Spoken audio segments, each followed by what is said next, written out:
நம் கண்களை மூடி நாம் ஜெபிப்போம். மகக்கிருபையும் பரிசுத்தமும் நீதியும் நிறைந்த பரலோகத்தின் பிதாவே, உம்மை துதிக்கிறோம், ஸ்தோத்திரிக்கிறே ராஜா. இதோ தகப்பனே, இந்த 2025 வருடத்துல கூட 5வது மாதத்தையும் தேவனே, 2வது வாரத்துல கூட ஆண்டவரே இந்த 7ஆம் தேதியை காண கிருபை செய்தரே. கோடி ஸ்தோத்திரம் ஐயா. உங்களுடைய கிருபைக்கும் உங்களுடைய கருணைக்கும் ஆண்டவரே எவ்வளவு நன்றி சொன்னாலும் போதாது ஆண்டவரே. இந்த காலை நேரத்துல கூட உம்மை நோக்கி பார்க்கத்தக்கதான ஒரு ஆண்டவரே குறி நோக்கை நீர் கொடுத்ததுக்காக கோடி ஸ்தோத்திரம் ஐயா.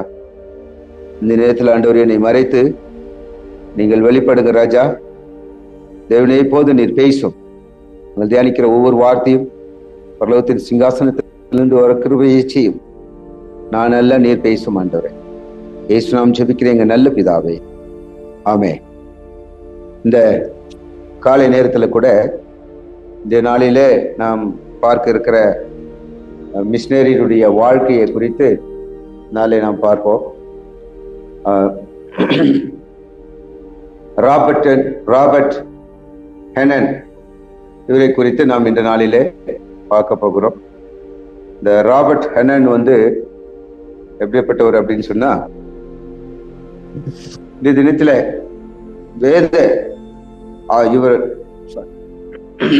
ராபர்ட் ஹெனன் குறித்து நாம் இந்த நாளிலே பார்க்க போகிறோம். இந்த ராபர்ட் ஹெனன் 1834 வருடத்துல பிறந்திருக்கிறார். 1867 இவர் மறைந்திருக்கிறார். இந்த கொஞ்ச நாள் இடைப்பட்ட காலத்திலே இவர் என்ன செய்திருக்காருன்னா, 1834 இவர் பிறந்தது மட்டும் இல்லாமல் ஐரோப்பியா கிறிஸ்துவ சமூகத்தை சேர்ந்த வருமான ராபர்ட் ஹெனன் தன் இளவயதிலேயே மிஷனரியாக ஊழியம் செய்ய வேண்டும் என்ற அழைப்பை உணர்ந்தார் என்று நாம் பார்க்க முடியும். இன்றைக்கு வேத வசனம் தலைப்பு அப்படின்னு பார்த்தோம்னா தாவீதினுடைய துணிவு என்று நாம் பார்க்க முடியும். அடுத்ததாக வேத வசனம் வாசிப்பு வேத பகுதி யோபு 38ஆம் அதிகாரம் 1-41 மற்றும் 31ஆம் வசனம் இந்த நாளிலே பார்க்க போகிறோம். அடுத்து தாவீதின் துணிவு என்று நாம் பார்க்கும் பொழுது இந்த வசனத்துல தன் தடியை கையிலே பிடித்து கொண்டு ஆற்றிலிருந்து இருக்கிற 5 கூழாங்கற்களை தெரிந்தெடுத்து அவைகளை மேய்ப்பெருக்குரிய தன்னுடைய அடைப்பையிலே போட்டு தன் கவனை தன் கையிலே பிடித்து கொண்டு அந்த பெலிஸ்தீன் ஆண்டையிலே போனான். முதலாவதாக தாவீது குறித்து நாம் பார்ப்போம். இஸ்ரேல் தேசத்திலே சவுல் ராஜாவா இருக்கிறாரு. சவுல் ராஜாவா இருந்த நாட்களில பெலிஸ்தருக்கும் இஸ்ரேலுக்கும் சண்டை வருகிறது. அப்பொழுது அங்க இருக்க ஒரு பெலிஸ்தியன் என்ன செய்கிறான், தினமும் பள்ளத்தாக்கிலே நின்று கூப்பிடுகிறான். எவனா ஒருவன் ஆம்பளையா இருந்தா நீங்கள் என்ன செய்யுங்க, இடத்துல சண்டைக்கு வாங்க என்று சொல்லி. அப்படி இருக்கிற நாட்களிலே ஈசாயினுடைய மகன் தாவீதை அவனுடைய தகப்பனார் அவனை அழைத்து, இவனுடைய சகோதரர்கள் படைக்கு சென்றிருக்கிறார்கள், போருக்கு சென்றிருக்கிறார்கள், அவர்கள் சுகமா இருக்கிறார்களா என்று விசாரித்துட்டு வா என்று சொல்லி அனுப்புகிறார். அப்படி அனுப்பும்போது அங்க இருக்கிற ஜனக்கூட்டங்களை பார்த்து தாவீது விசாரிக்கிறான். விசாரிக்கும் போது தாவீதுக்கு நியூஸ் சொல்லுகிறார்கள். சொல்லும்போது தாவீதுடைய தைரியத்தை அங்கு கர்த்தர் பாராட்டப்படுகிறார். எப்படி என்று சொன்னால், இந்த விருத்த சேதனம் இல்லாத பெலிஸ்தனை என்னுடைய முற்பிதாக்களின் கர்த்தரும் இஸ்ரவேலின் தேவனுமாய் இருக்கிறவரை நிந்திக்கிறானே என்று சொல்லி இவனுக்குள்ள தாவீதுக்குள்ள ஒரு கர்த்தருடைய புதிய ஒரு பவர், வல்லமை, அவனுக்குள்ள ஒரு உற்சாகம் எழும்புகிறது. அந்த உற்சாகம் கடைசியில் அவனுக்கு ஒரு வெற்றியை தருகிறது. அதே போலதான் இந்த தினத்துல கூட ராபர்ட்சன் ஹெனன் இவருடைய இருதயத்துல கூட ஒரு உற்சாகத்தை கொடுக்கிறார் வருகிறது. அந்த உற்சாகமே கடைசியில அவரை ஒரு மிஷினரியாக கர்த்தர் அவரை பயன்படுத்துகிறதை குறித்து நாம் பார்க்க முடியும். 1834 பிறந்தவரும் ஐரோப்பியா கிறிஸ்துவ சமூகத்தை சேர்ந்தவருமான ராபர்ட் ஹெனன் தன் இள வயதிலே மிஷினரியாக ஊழியம் செய்ய வேண்டும் என்ற அழைப்பை உணர்ந்தார். தாவீது எப்படி தேவனுடைய ஊழியத்தை செய்ய வேண்டும் என்று வீரனாக சிறிய வயதிலே பொறுப்பட்டானோ கிறிஸ்துவுக்காக, அதே போலதான் இந்த ராபர்ட் ஹெனனும் சிறிய வயதிலேயே வாலிப வயதிலேயே கர்த்தருக்காக தன்னை அர்ப்பணை செய்கிறதை குறித்து நாம் பார்க்க முடியும். முக்கியமாக மிஷினரி சமூகத்துக்குள் ஒன்றில் தன்னை சேர்த்து கொண்டு சவால் மிகுந்த பகுதிகளில் சுவிசேஷத்தை அறிவிக்கும் ஊழியத்தை எடுத்து செல்ல முற்பட்டார். சவால் மிகுந்த ஒரு இடத்திற்கு சுவிசேஷத்தை எடுத்து செல்கிறார். தேவனுடைய இயேசு கிறிஸ்துனுடைய வார்த்தையை இவர் எடுத்து செல்கிறார். தாவீதும் கூட சவால் மிகுந்த அந்த இக்கட்டான ஒரு நேரத்துல தன்னை கர்த்தர் அங்கே அனுப்புகிறதை பார்க்க முடியும். ஏன்னா இஸ்ரவேல்ல எவனும் இல்லை. அதனால தாவீது முதல் கர்த்தருடைய பலனையும் கர்த்தருடைய ஞானத்தையும் பெற்றிருக்கிறார். அதனால்தான் தாவீது அங்கே செல்கிறார்.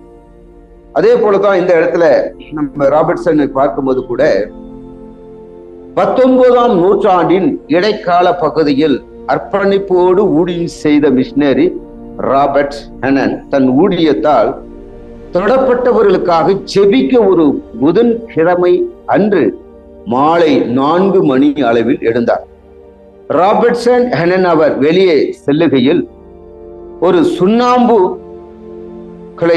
சுண்ணாம்பு கால்வாய்களை எடுத்து தரையிலே நித்திய வாழ்வு என்று எழுதினார். சுண்ணாம்பு கட்டி இருக்கும், அந்த சுண்ணாம்பு கட்டியை எடுத்து தரையிலே எழுதுகிறார். என்ன எழுதுகிறார் அப்படின்னு சொல்லி பார்த்தோம்னா நித்திய வாழ்வு என்று எழுதினார். நித்திய வாழ்வு என்று எழுதினார். அந்நாளில் பின்னால் துறைமுகத்தில் வேலை செய்து கொண்டு இருக்கையில் ஒரு அழுகை சத்தம் கேட்டது. ஒருவர் அழுகையின் சத்தம் கேட்டது. ஒரு சிறுவன் கப்பலில் இருந்து வெளியே விழுந்து தண்ணீரில் முழுகி கொண்டு இருந்தான். திறமை வாய்ந்த நீச்சல் வீரனான ராபர்ட் சற்றும் தயக்கமின்றி நீரில் குதித்து அச்சிறுவனை கப்பல் அருகே கொண்டு செல்ல மற்றவர்கள் அவனை கப்பலுக்குள் இழுத்து கொண்டனர். தானும் அக்கப்பலுக்குள்ளே ஏறுவதற்கு திரும்பிய போது சட்டென்று வந்த ஒரு பெரிய அலை அவரை அடித்து சென்றது.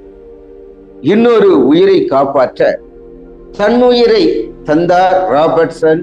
தியாகம் நிறைந்த இறப்பின் செய்தியை கேட்ட டான்டி ஊரின் மக்கள் நிலை குலைந்தனர். தண்டின் ஊரின் மக்கள் நிலை குலைந்தனர். அவர் தாம் போதகத்தை கேட்ட பலரும் நித்திய வாழ்வை பற்றி சிந்தித்து கிறிஸ்துவுக்குள் இணைக்கப்பட்டனர். இளவயதியின் 33 வயதில் இருந்த ராபர்ட்சன் தன் வாழ்வின் ஒவ்வொரு நிமிடத்தையும் கர்த்தருக்கு ஊழியம் செய்வதிலும் சுவிசேஷத்தின் மேல் பேர பருவம் கொள்வதிலும் நல்ல ஓட்டத்தை ஓடி தன் விசுவாசத்தை காத்துக் கொள்வதிலும் செலவிட்டார். இந்த ராபர்ட்சன் வெறும் 33 வயதுல இறந்துட்டார். இந்த 33 வயதுல மிஞ்சு போனா அவர் ஒரு வேளை சிறிய வயது, அந்த சிறிய வயதுல அவருக்கு ஒரு உற்சாகத்தின் ஆவி, தைரியம், சுவிசேஷத்தை எப்படியாச்சும் ஒரு சவால் நிறைந்த இடத்திற்கு எடுத்து செல்ல வேண்டும் என்ற ஒரு வாஞ்சி கர்த்தர் அவருக்கு கொடுத்திருக்கிறார். அதே போலத்தான் இன்றைக்கு நாம் கூட நமக்கு ஒரு உற்சாகம், நமக்கு ஒரு வாஞ்சை, நமக்கு ஒரு தாகம், நமக்கு ஒரு ஏக்கம் ஒரு காலத்திலே நமக்கு இருந்தது. வாலிப வயதிலே நல்ல ஆண்டவருக்காக ஏதாச்சும் செய்யணும், ஊழியம் செய்யணும், சுவிசேஷத்தை அறிவிக்கணும், நித்திய வாழ்வுக்கு நேராக பாவத்தில் இருக்கிற ஜனங்களை வழி நடத்த வேண்டும், இருளில் இருக்கிற ஜனங்கள் பெரிய வெளிச்சத்தை காண வேண்டும் என்று நாம் வெளிச்சத்திலே இருந்தோம். இந்த நாளிலே நாள்பட என்ன ஆச்சுன்னா, இந்த வெளிச்சத்திலே இருக்கிறோம், ஆனால் அந்த உற்சாகம் என்ற வெளிச்சம், தாகம் என்ற வெளிச்சம், இளவயதிலே இருந்த அந்த துடிப்பு, இரத்த துடிப்பு இன்றைய தினத்திலே இல்லை. ஏனென்று சொன்னால், அதுதான் வெளிப்படுத்தின விசேஷத்துல ஆண்டவர் சொல்லுகிறார், ஆதியில இருந்த அன்பை விட்டார் என்று சொல்லுகிறார். ஆதியில இருந்த அன்பு என்ன அப்படின்னு சொன்னா, ஆண்டவரோடு ஐக்கியம். எப்பொழுது ஜெபிக்கலாம், எப்பொழுது ஆண்டவரை துதிக்கலாம், எப்பொழுது ஆண்டவரோடு நெருக்கமாகலாம், எந்த நேரத்துல நாம் ஜெபக்கூட்டங்களுக்கு செல்லலாம், எந்த நேரத்துல ஊழியத்திற்கு செல்லலாம், எந்த நேரத்துல எங்க ஜெபம் நடக்கிறது அங்கே சென்று நம்மை ஆவியில உற்சாகப்படுத்தி கொள்ளலாம் என்ற ஒரு உற்சாகம் இருந்தது. நாள்பட இந்த விளக்கு எண்ணெய் கம்மியாக எப்படி அமைந்ததோ அப்படி இன்றைக்கு நம்முடைய ஆவிக்குரிய வாழ்க்கை, ஆவிக்குரிய விளக்கு அமைந்து கொண்டே இருக்கிறது. இது ராபர்ட்சன் ஹெனன் வாழ்க்கையிலே இருந்த அந்த உற்சாகம், நமக்கு இருந்த அந்த உற்சாகம் திரும்பவும் அதை கொண்டு வரும்போது கழுகுகளை போல புது பலனை அடைந்து கொள்ள முடியும். புதிய ரெக்கையை, கிறிஸ்துவுக்குள் சுவிசேஷம் என்ற ரெக்கையை அணிந்து கொண்ட பிறகு பறந்து செல்வதற்கு ஒரு ஏக்கமாக கர்த்தர் நமக்கு கொடுக்க சித்தமுள்ளவராக இருக்கிறார். அது மட்டுமல்ல, ராபர்ட் ஹெனன் வாழ்வோடு இணைந்த வேத வசனம் அவரிடத்தில் இருந்தது. யோவான் 15வது அதிகாரம் 13வது வசனம் அவருடைய வாழ்க்கையில இருந்த வசனம். ஒவ்வொரு மிஷனருடைய வாழ்க்கையிலும் ஒவ்வொரு வசனத்தை முன்வைத்து ஊழியம் செய்திருக்கிறார்கள் என்று நாம் பார்த்து கொண்டு வருகிறோம். அதே போல ராபர்ட்சன் ஹெனன் வாழ்க்கையில கூட ஒரு வசனத்தை, தேவனுடைய வசனத்தை முன்வைத்து அவர் என்ன செய்திருக்கிறார், ஊழியத்தை செய்திருக்கிறார். அதே போல நம்முடைய வாழ்க்கையிலே நமக்கு ஒரு ஆதாரமாக, நமக்கு ஒரு ஆணித்தரமான ஒரு வசனம், வேதத்தின் ரகசியத்தை அடங்கிய ஒரு வசனம் நமக்குள்ளே, அது நம்மை அழைத்து செல்வதற்கு, முன்னோக்கி செல்வதற்கு, வழிகாட்டுவதற்கு, நமக்குள் வேத வசனம் என்ற ஜெயமாலை, வெற்றியின் மாலை நாம் வசனமாக அணிந்து கொண்டிருக்கும் போது இது நம்மை அழைத்து செல்லும் என்று நாம் பார்க்க முடியும். வசனத்தை நான் வாசிக்கிறேன். ஒருவன் தன் சிநேகிதருக்காக தன் ஜீவனை கொடுக்கிற அன்பிலும் அதிகமான அன்பு ஒருவரிடத்திலும் இல்லை. ஒருவன் தன் சிநேகிதனுக்காக கொடுக்கிற அன்பு,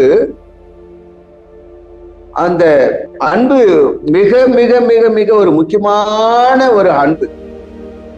அந்த அன்பு மிகவும் எவ்வளவு பணம் கொடுத்தாலும் கிடைக்காது, எவ்வளவு பாசம் காட்டினாலும் விலை கொடுத்தாலும் கிடைக்காது. அந்த அன்பு அவ்வளவு மதிப்பு மிக்கது. அதான் சொல்றார், ஒருவன் தன் சிநேகிதருக்காக தன் ஜீவனை கொடுக்கிறார், அன்பிலும் அதிகமான அன்பு ஒருவரிடத்திலும் இல்லை என்பதை குறித்து நாம் இந்த நாளிலே பார்க்க முடியும். அதனால்தான் அந்த சிறுவன் அழுக்குரலை கேட்டவுடனே தன்னை குறித்து யோசிக்காத இந்த ராபர்ட்ஸ் ஹெனன் ஓடி போய் அவர் குதித்து அந்த சிறுவனை காப்பாற்றினார், தன் உயிரை தியாகமாக தந்தார். அதே போலதான் இயேசு கிறிஸ்துவு கூட தன் உயிரை பார்க்கவில்லை, தன்னை பார்க்கவில்லை, தன் குடும்பத்தை பார்க்கவில்லை. அவர் தானாக வந்து இந்த உலகம் என்கிற கடலுக்குள்ளாக தன்னை குதித்து நம்மை காப்பாற்றி இருக்கிறார். தன் உயிரை தந்து நம் உயிரை காப்பாற்றி. இதற்கு நாம் நன்றி உள்ளவர்களாக இருக்க வேண்டும் என்று ஆவியானவருடைய வார்த்தையாக இருக்கிறது. இந்த காலகட்டத்திலே கர்த்தர் அவர் இருக்க வேண்டிய இடம் பிதாவின் மடி, பிதாவினுடைய தாலாட்டு, பிதாவினுடைய அரவணைப்பு, பரலோக ராஜ்யத்திலே அவர் உலாவிக் கொண்டே இருந்தார். இப்படிப்பட்ட இடத்தை விட்டு இந்த உலகம் என்ற கடலுக்குள் ஓடி விழுந்து தன் உயிரை தந்து நம் உயிரை காப்பாற்றியிருக்கிறார். இதற்கு நன்றி கடனாக நாம் எந்த அளவுக்கு கர்த்தருக்கு நன்றி உள்ளவர்களாக இருக்கிறோம் என்பது மிக மிக முக்கியமாக இருக்கிறது. ஒரு நாளைக்கு 24 மணி நேரம் இருக்கிற இந்த 24 மணி நேரத்துல குறைந்தது 15 மணி அல்லது 12 மணி நேரம் நாம் அநேக வார்த்தைகளை பேசுகிறோம், ஆயிரக்கணக்கான சிந்தனையை சிந்திக்கிறோம். இந்த சிந்தனையிலே, வார்த்தைகளிலே, பார்வையிலே நமக்கு விரோதமாக அநேக காரியங்கள், பாவங்கள் நமக்குள்ள இருக்கிறது. அதை வெளியே கொண்டு வருகிறோம். ஆனால் பரிசுத்தமுள்ள தேவன் வார்த்தையினாலே பாவம் செய்யாதவர், சிந்தையாலே பாவம் செய்யாதவர், எண்ணத்தினாலே பாவம் செய்யாதவர், செயல்களினாலே பாவம் செய்யாதவர் தன்னை என்ன செய்தார்? இந்த உலகம் என்ற கடலுக்குள் குதித்து தன் உயிரை தந்து நம் உயிரை காப்பாற்றின தேவனுக்கு, ஜீவனுள்ள கர்த்தருக்கு, நித்திய வாழ்வுக்கு நாம் எந்த அளவுக்கு மாதிரியாய் இருக்கிறோம் என்பதுதான் மிக முக்கியமான ஒரு தேவனுடைய வார்த்தை. இந்த காலையிலே கர்த்தர் இந்த ராபர்ட்சன் மூலமாக நம்மிடத்துல பேசுகிறார். அவர் தன் உயிரை கவனிக்கவில்லை, தன் நண்பனுக்காக. அவன் நண்பனும் இல்லை. அழுக்குரலை கேட்டார், திடீர்னு ஓடினார், யோசிக்கவில்லை, சிந்திக்கல. ஐயோ, என் உயிர் பெரியது, நான் இருந்தா இன்னும் அநேக ஊழியங்கள் செய்யலாமே என்று கூட அவர் நினைக்கல. முதலாவதாக அந்த உயிரை காப்பாற்ற வேண்டும் என்று ஓடினார். தன் உயிரை கொடுத்து அந்த அழும் குரலை கேட்ட அந்த பையனுடைய உயிரை காப்பாற்ற. அதே போலத்தான் இந்த உலகத்தில் இருக்கிற ஒவ்வொருவரும் பாவம் என்கிற கடலுக்குள்ளே குதித்து அழுது கொண்டு இருக்கிற நம்மை, அழுக்குரலை கேட்ட இயேசு கிறிஸ்து நம்மை காப்பாற்றியிருக்கிறார். சிலுவையிலே ஒப்பு கொடுத்து தன் ரத்தத்தையே சிந்தி, தன் ரத்தத்தை நம்ம மீது ஊற்றி தன் உயிரை கொடுத்து நம் உயிரை காப்பாற்றியிருக்கிறார். மட்டுமல்ல, கவனிப்போம், வாழ்க்கை பாடும் எதிர்ப்புகளின் மத்தியிலும் விடாமுயற்சியுடன் இருந்ததால் வேண்டும். எதிர்ப்புகளை சந்திக்க நேர்ந்தாலும் நாம் விசுவாசத்தில் உறுதியோடு நிற்க வேண்டும் என்று சுவிசேஷத்தின் மேல் ராபர்ட்ஸ் ஹெனன் கொண்டிருந்த அசையாத அர்ப்பணிப்பு நமக்கு நினைப்பூட்டுகிறது. எதிர்ப்புகளின் மத்தியிலும், சோதனைகள் மத்தியிலும், வேதனைகள் மத்தியிலும், சவால் நிறைந்த இடத்திலும் அவர் என்ன செய்யலன்னா, நம்பிக்கையை கிறிஸ்துவின் மீதும், கிறிஸ்துவின் வார்த்தையின் மீதும், சுவிசேஷத்தின் மீதும் இருந்த நம்பிக்கையை விட்டு பின்வாங்கி போகல என்று சொல்லி நாம் பார்க்கிறோம். பின்வாங்கி போகல. அதே போலத்தான் கர்த்தர் இன்னும் எத்தனை நாளைக்கு என்னையும் நம்மளையும் வைத்திருப்பார் என்று தெரியல. வேதத்துல ஒரு வசனம் இருக்கிறது, கடைசி வரைக்கும் நிலைத்திருப்பவனே ரட்சிக்கப்படுவான். அப்போ இந்த பயணம், சுவிசேஷம் என்ற பயணத்துக்குள்ளாக பயணம் போய்கொண்டே இருக்கிறோம். இந்த பயணம் முடிய வரையிலும் இடையிலே நமக்கு அநேக சவால்கள் வரும், வேதனைகள் வரும், துக்கங்கள் வரும், பிரச்சனைகள் வரும், எல்லாம் வரும். அவிவிசுவாசம் வரும், அவநம்பிக்கை வரும், பொய்யன் வருவான், பொய் சொல்ல வரும். சில நேரத்துல நம்முடைய வாயில பொய் என்ற ஒரு மனுஷன் வருவான். உண்மை என்று சொல்லிக்கொண்டு அவன் பொய்யை சொல்லிக் கொண்டு இருப்பான். இப்படிப்பட்ட மனிதன் நம்முடைய வாழ்க்கையிலே குறுக்கு வருவான். இந்த குறுக்க வரும்பொழுது நாம் விசுவாசத்தை விட்டு பின்வாங்கி போகாதபடி நிலை நிற்கிறவனே ரட்சிக்கப்படுவான் என்று வேத வசனம் சொன்னது போல இந்த ராபர்ட்சன் ஹெனன் இவரும் என்ன செய்தார்னா அந்த பயணத்தை சரியான ஒரு முறையிலே ஓடி அவர் முடித்தார் என்று நாம் பார்க்க முடியும். விசுவாசம் என்ற பயணம், சுவிசேஷத்தின் பயணம், நித்திய வாழ்வின் பயணம், நித்திய ராஜ்யத்துக்குரிய பயணம், பரலோகத்துக்குரிய பயணம். இன்னைக்கு நிறைய பேர் இந்த பயணத்திலே தோல்வி அடைந்து விடுகிறார்கள். ஏன் என்று சொன்னால், இந்த உலகம் என்ற பாவத்துக்குள்ளாக இருக்கும் போது, பாவத்தின் உலகத்திலே இருக்கும் போது, நம்முடைய கண்களுக்கு எது, ஆதாமுக்கு ஏவாளுக்கும் எது இச்சையாக தோன்றினதோ, நன்மையாக அவங்க இருதயத்துக்கு தோன்றினதோ, அதுபோல இன்றைக்கு நமக்கு தோன்றுகிறது. கொஞ்ச நேரம் இதை ருசித்து பார்ப்போமே, கொஞ்ச நேரம் இதை வாங்கி பார்க்கலாமே, கொஞ்ச நேரம் இதை சாப்பிட்டு பார்க்கலாமே என்று சொல்லி நம்முடைய எண்ணங்கள் போகும்போது பாவத்துக்குள்ளாக விழுகிறோம். அதே போலதான் பரிசுத்த பவுல் சொல்றாரு, தினம் தினம் என்ன செய்ய வேண்டும், கிறிஸ்துவுக்குள் புதிய மனிதனாக வேண்டும் என்ற வசனத்தை சொல்லுகிறார்.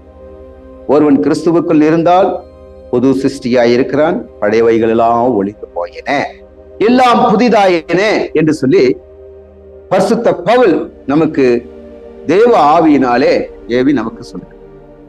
அதே போலத்தான் நாம் கூட ஒருவேளை நாம் மனிதனாய் இருப்பதனாலே, மாம்சமாய் இருப்பதனாலே, மாம்சத்திலே விடாதபடி, இச்சையிலே விடாதபடி, பாவத்திலே விடாதபடி, சோதனையிலே விடாதபடி நம்மை நாம் என்ன செய்ய வேண்டும், காத்து கொள்ள வேண்டும். எப்படி? தேவனுடைய வசனத்தினாலே, தேவ சத்தியத்தினாலே, தேவனுடைய வல்லமையினாலே, தேவனுடைய இரக்கத்தினாலே நம்மை நாமே காத்து கொள்ள முடியும். இல்லை என்று சொன்னால் நம்மை நாம் காத்து கொள்ள முடியாது. நான் சுயமாய் நிற்பேன், நான் சுயமாய் பரிசுத்தமாய் வாழ்வேன் என்று சொன்னால் அவனால் முடியவே முடியாது. அவனுக்குள் அல்ல, அவனுக்குள்ளும் அவனுக்கு பின்னாடியும் ஒருவன் நின்று கொண்டு இருக்கிறான். இவனை எப்பொழுது தள்ளலாம், இவனுக்குள் எப்பொழுது ஒரு வீக்னஸ் பார்த்து கொண்டு அதை இவனை தள்ளி விடலாம் என்று சொல்லி நினைத்து கொண்டே இருக்கிறான். முதுகுக்கு பின்னாடி நின்று கொண்டே இருக்கிறான். திருடன் திருடவும் கொள்ளையடிக்கவும் வருகிறான் என்று வேறொன்றுக்கு வாரான். திருடன் யார்? பிசாசு. நம்முடைய சரீரம், நம்முடைய சுயம், நம்முடைய எண்ணங்கள், இன்னும் நிறைய சொல்லிக் கொண்டே போகலாம்.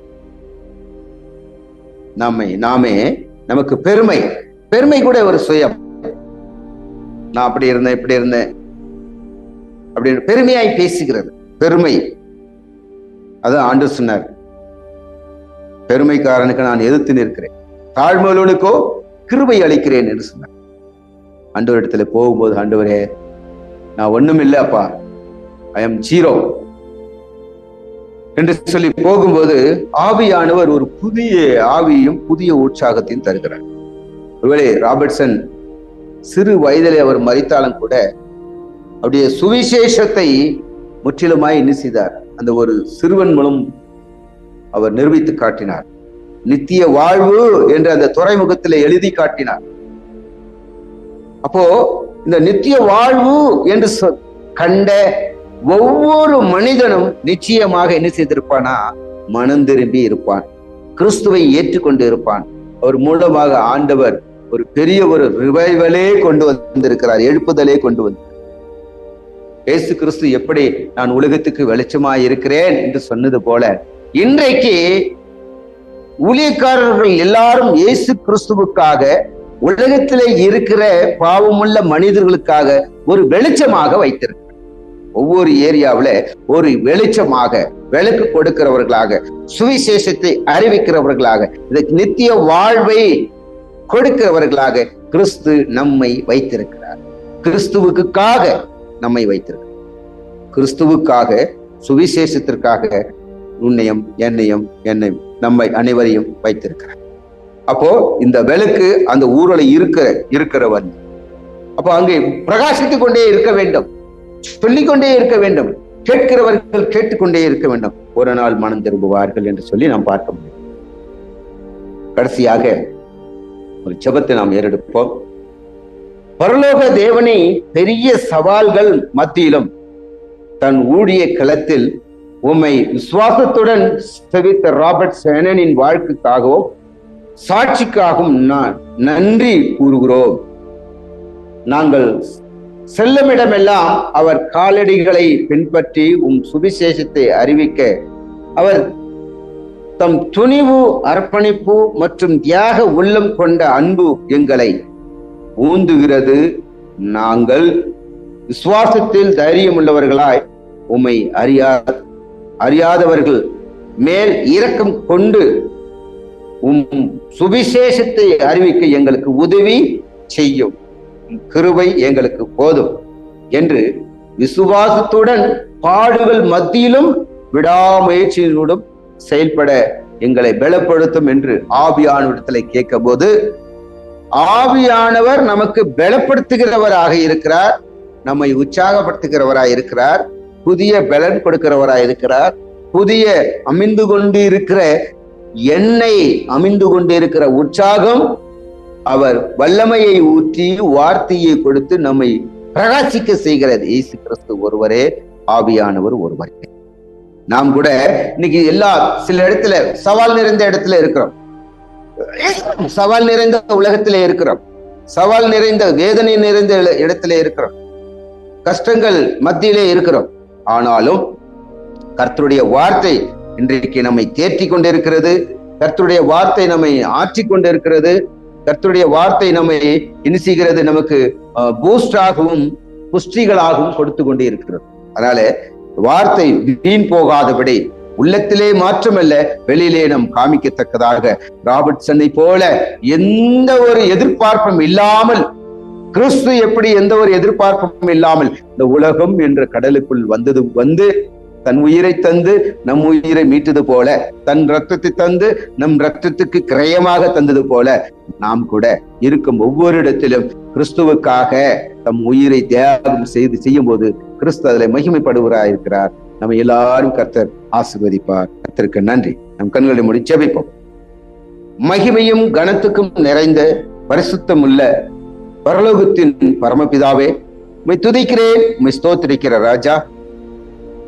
நீர் ஆண்டவர் இந்த நாளிலே ராபர்ட் ஹெனன் குறித்து எங்கள் முன்பதாக வைத்திருக்கிறேன். அவருடைய வாழ்க்கையிலே எதையுமே எதிர்பார்க்கல, அழுகுரல் கேட்ட உடனே ஓடி போய் அந்த சிறுவனை மீட்டார்.